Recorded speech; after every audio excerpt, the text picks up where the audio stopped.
Artist shqiptar ka humbur aktorin dhe regjisorin e njohur Gjergj Lala, I cili është ndarë nga jeta në moshën 79 vjeçare pas një betejë të gjatë me një sëmundje të rëndë. Ai mbylli syt në një spital në Itali, vendi ku jetonte prej vitesh dhe ku vazhdonte të ushtronte profesionin e tij me të njëjtin pasion që e shoqëroi gjatë gjithë jetës. Lajmi I hidhur ka trishtuar familjarët, miqtë, kolegët dhe publikun shqiptar që për dekada e ndoqi dhe Eduard Trokiti në sken dhe në ekran. I lindur në 6 dhjetor 1947 në Lushnjë, Gjergj Lala ndërtoi një karrierë të gjatë dhe të suksesshme në teatr dhe kinematografi, duke u shndruar në një nga emrat më të njohur të artit skenik shqiptar.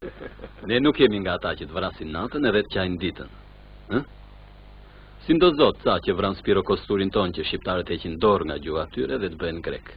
Me talentin, seriozitetin dhe përkushtimin e tij, ai interpretoi 10 role që mbetën pjesë e fondit të artë të kinemas dhe teatrit shqiptar. Publiku do ta kujtojë veçanërisht për interpretimin e personazhit të Mihal Gramenos në filmin Liria Vdekje, një rol që dëshmoi aftësitë e tij artistike dhe që mbeti ndër figurat më të spikatura të karrierës së tij. Kujtimi dhe vepra e Gjergj Lalës do të mbeten për herë pjesë e memorjes son artistike.